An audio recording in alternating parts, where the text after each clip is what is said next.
Hi folks, I just wanted to come on and bring you a little bit of an update on the situation in China and what's happening with this coronavirus. I wanted to bring you this report for about a week now, but it's been very difficult to find any time when it hasn't been raining cats and dogs to be able to bring you a report without the sound of a storm in the background, so it's been very difficult to make any videos. They really have been hammering us here, folks. This year in Australia we've had hailstorms, dust storms, firestorms, the worst droughts, floods. It's just ridiculous. The weather wars are continuing. But anyway, to get onto the topic of the coronavirus, there's been all sorts of reports coming out about this, and it's certainly dominating the headlines, as you can see here. It's just, everywhere you look, coronavirus, coronavirus. All sorts of travel restrictions going on around the place, and all sorts of reports coming out about where it comes from, what's caused it, how deadly it is, how deadly it isn't. It's difficult to keep up with the stuff that is coming out. There are reports, of course, that it was a strain of coronavirus that was removed from a Canadian laboratory, which is an interesting thing to find as well.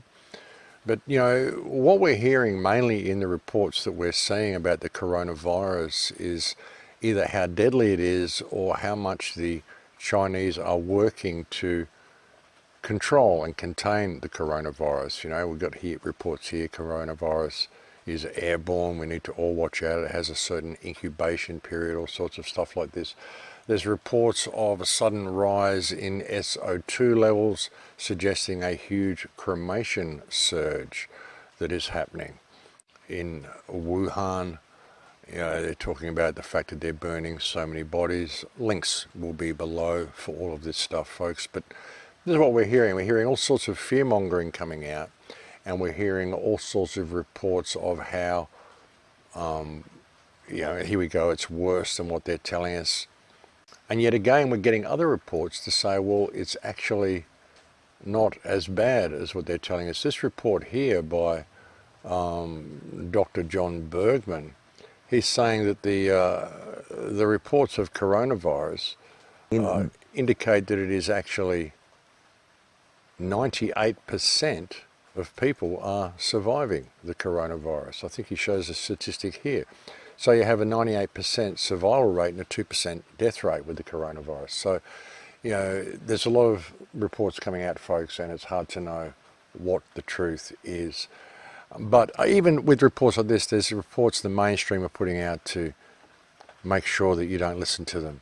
Misinformation about the coronavirus is threatening to overwhelm tech platforms. Hoaxes are spreading. Are Facebook, YouTube, and Twitter up to the challenge? In other words, are they up to the challenge of censoring anything that does not support the official narrative? And the official narrative is that coronavirus is terrible, it's sweeping the world, and that the Chinese are taking extraordinarily good steps to contain it and to make sure people are quarantined. That's what we're hearing. We're also hearing, as I mentioned to you on my first report about the coronavirus, how it's going to be a nightmare for the global economy. There is definitely that possibility as well. Some reports are coming out suggesting that it's a bioweapon and it's been designed to depopulate, which is another question that should be considered as well. And there are reports that came out of China not so long ago, this was in February 2019, which talks about the fact that the aging population is a major threat to China's future. And this man that you just saw on this this sort of picture here, this man is a reporter who went in there and he's been reporting on what's been going on in China, and he has now disappeared. He's been put into quarantine as well. Again, folks, the incredibly good steps that the Chinese are taking to quarantine their people. This is mainly what we're hearing from reports that are coming out. Now,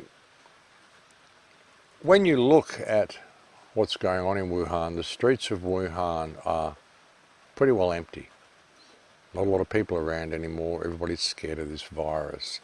And here we see a report here, Daily Star, don't know how reputable that would be, but coronavirus UK piece to round up anyone suspected to be infected for quarantine. Coronavirus fears are growing in Britain and police have been handed new powers to force people into quarantine.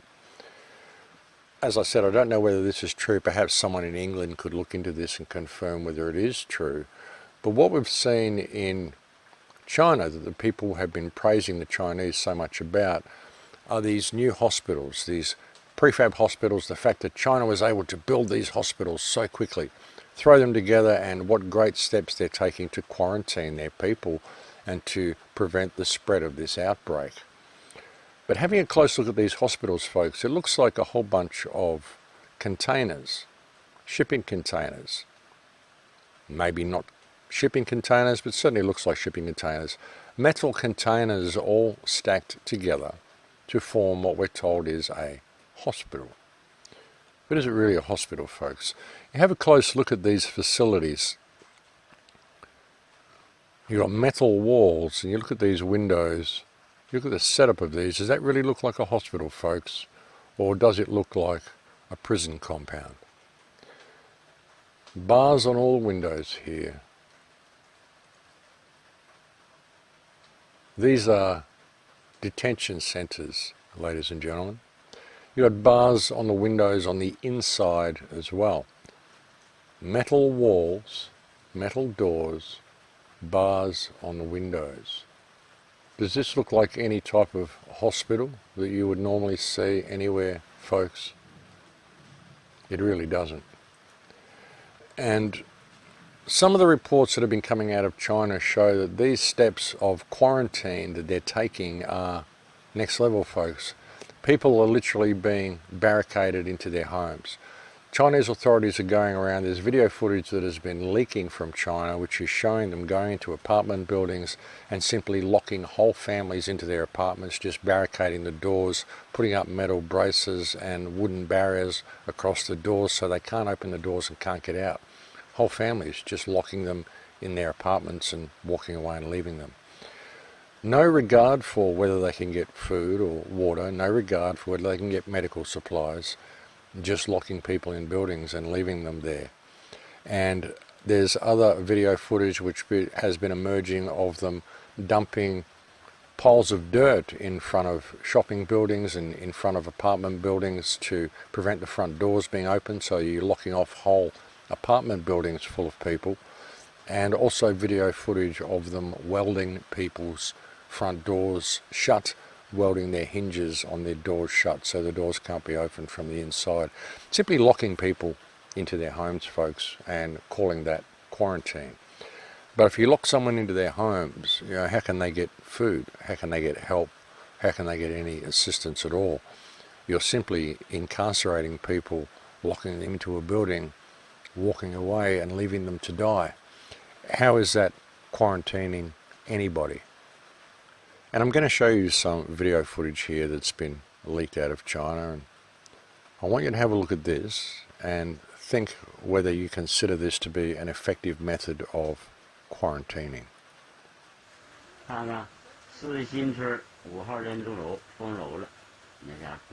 You have a pile of dirt piled in front of a building, piled in front of a front door. Here you've got a worker in the street welding people's door hinges shut, welding people's front doors shut. Look at that.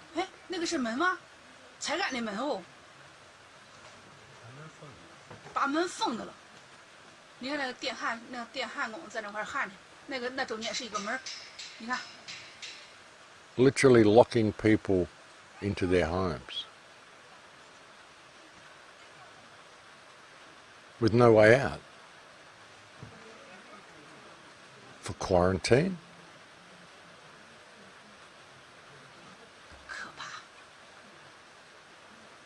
This is considered an effective method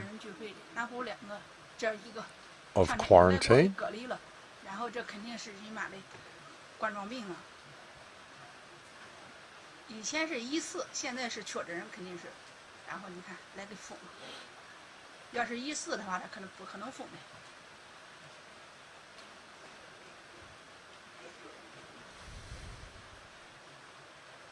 You know, I can't confirm that that's a front door, but it certainly looks like a front door.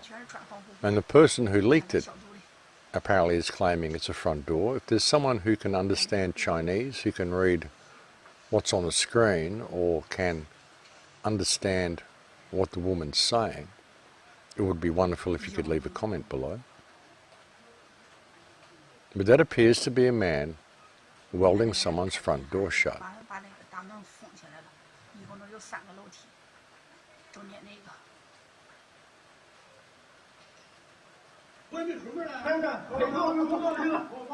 Here we have a whole family simply being locked in their room, locked into their apartment. And you can hear them crying to be let out.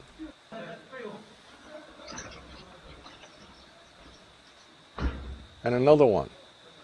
And they simply put up a quarantine sign.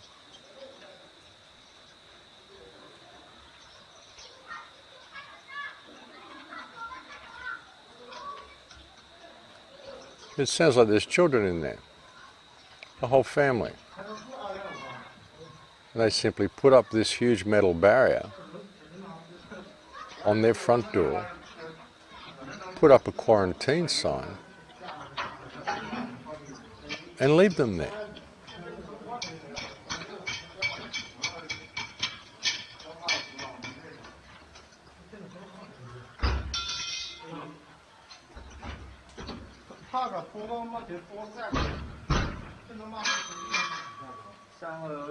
Imagine being a family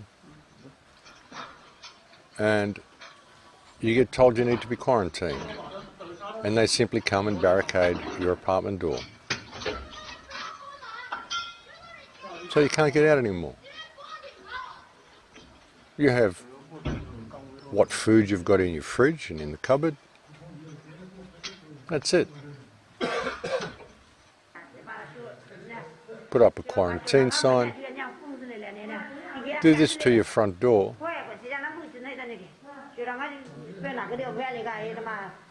Oh yes, the Chinese are being really great and really effective and very efficient in their methods of quarantining people by simply locking people into apartments the way they're doing. And again, folks, many of these people are people who exhibit absolutely no signs, no symptoms of coronavirus at all. Like the reporter that I was showing you before, if you read that article, you'll find he's been quarantined for 14 days and he shows absolutely no symptoms of the coronavirus. They can simply say you're a danger because you've been in a dangerous area, you may have been exposed to someone dangerous, and they can lock you down for no reason whatsoever, other than to keep you safe and to keep other people safe. This is China's method of quarantine. And this is what is being approved and praised by Western governments. And this is what is causing them to build these private hospitals. I'd like to show you a video of people being admitted into these private hospitals, the willingness of people to go in there and do what they're told in this regard. Have a look at this, folks.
He looks pretty happy to be being admitted to hospital to be protected from coronavirus?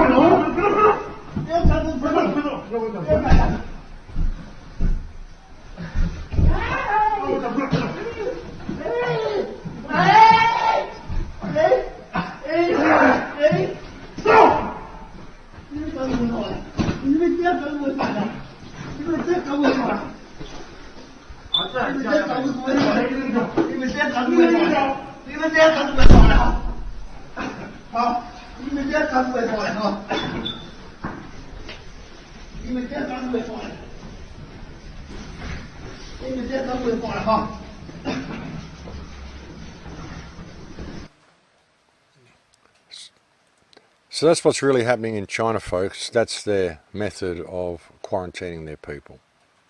Think about it, you know, and our governments are praising this, our media is praising this, they're saying what a great job they're doing, building these incredibly efficient private hospitals, that they're building these new hospitals and so effectively locking down their borders and quarantining their people. But what's really going on in China, folks? You know, there's friends of mine in Canada, friends of mine in the United States who've got friends of theirs who went to China to visit their parents who've simply gone missing in action. They're not allowed to leave, not allowed to come back. They're likely in one of these centres now. That young reporter, I'll put the link below, who was reporting what was really going on there, he is missing in action as well. And the question is, what's really causing this? Because if you look at the reports by the doctor that I've got below, go and watch the link, and he gives you the report on how this has only got like a 2% kill rate, 98% survival rate. Well, what's going on there? You know, if these are really the figures, then why are we seeing all these bodies all over the streets? What's really going on? You know, and coronavirus, you know, it doesn't make sense. None of this makes sense. An interesting thing as well, there was also a book released in 1981, I believe, about a book. Who was it by? It was by Koontz, I think, and it was about a pandemic that sweeps the world called Wuhan 400. Interesting how they do that, folks. I put the link on Facebook the other day. I'll try to find it again and I'll put it below so you can go and check it out. But I think it's important for people to see what's really going on in China, folks. This quarantine, this coronavirus, you know, it does seem to be more about depopulation than anything. If this is their method of quarantine, well, this doesn't spell a good future for any of us, because if that's the method of quarantine they intend to use in our countries, well, what are we going to see there? I mean, think about it, folks. You can just go and dump a pile of dirt, get a truckload of dirt and dump it in front of the front door of an apartment building, and suddenly you've got the whole apartment building locked down. Go and put one of those metal barricades over the fire exits and that's it. You've got the whole building locked in there. I mean, you could do that to a lot of places in London. You could do that to a lot of places around the world, and it certainly seems to be what they're doing in China. And think about it, folks. If you're an Australian, China owns a lot of this country now, and if they start coming here and implementing their methods of population control in this country, well, that's not going to spell a very good future either. But I've got a lot more that I want to bring to you on a few more reports, folks. I want to bring you another report on the situation with the weather here, because the weather wars are really continuing here. It's just been out of control what we've seen in this country this year so far. As I said, I don't know whether I said it on this report or earlier, but this year so far in this country, we've seen firestorms, hailstorms, dust storms, terrible drought, terrible floods, and we're only 6 weeks into the year. And if people think this is normal, well, I don't know, folks, they really need to look at things a little bit more realistically, I think, because this weather is far from normal. Unfortunately, I've got a broken foot at the moment. I was supposed to go to Acapulco and to be speaking there in about 12 or 15 hours from now. I was due to give my talk at Acapulco, but unfortunately I broke my foot on the steps out here the other day, so I'm kind of stuck here with a broken foot and stuck behind floodwaters as well. Even if I hadn't broke my foot, I wouldn't have been able to get out through the floodwaters at the moment. So interesting how all that has panned out. But I do want to bring you another report on the weather, what's going on here in Australia. And I've got another very special report that I want to bring you regarding pedophilia here in Australia, where I'm going to be having a woman come on and we're going to be giving you a special report about an old Australian cold case and how it relates to things that are going on in the world today. And that's going to be a very special video that I should be releasing sometime around the middle of next week. So keep a lookout for that one, folks. It's very important information, and if you're an Australian, you should share it with everybody. I also want to bring you a report soon on the Port Arthur massacre. Unfortunately, my computer got hacked about a year ago here. I lost 6 hard drives worth of information, and I lost a lot of the information that I had on the Port Arthur massacre. So if anybody is out there listening to this, anybody from Australia happens to be listening to this, and you have some information stashed away on Port Arthur, some hidden files, perhaps some hidden audio files, some lost audio files. I did once have the audio of the gunfiring at the Broad Arrow Cafe, if anybody's got that, and the phone call that was made to the house that Martin Bryant was in at the time. The newspaper reporter, or the news reporter, called that house at the time. There's a few things that I would really like to get hold of. If there's anybody out there who might have that information, who can contact me, and I would like to release a report on that very soon. But I do have a couple of special reports coming up soon, folks. As soon as I can get out of the floodwaters, the rain stops long enough for me to report them, and I get over this broken foot that I'm currently nursing. But I think it's important that people become aware of what's really going on in China. You know, the people in China are suffering greatly at the hands of their government at the moment, and all is not what it seems with this coronavirus. So, you know, the worst thing we could do would be go into fear over the whole thing, folks. They want us to do that. It's all about fear. All of these things are all about fear. And look into this for yourself and pay attention to what's going on the ground around you. Pay attention to what the media is attempting to feed you. Don't take the vaccinations by any means. Most certainly do not take the vaccinations. But spread the information about what's going on in China, folks, and what these so-called hospitals they're building really are, and the fact that people are getting locked into their apartments with no food or any contact to the outside world and just being basically left to die. This is not acceptable. And if you think it can't happen here, well, I would suggest you're wrong. We need to pay attention. But that's it for me today, folks. I'll bring you another report as soon as I'm able. Thank you for joining me with this one, and I'll look forward to speaking to you again soon. In Lakesh.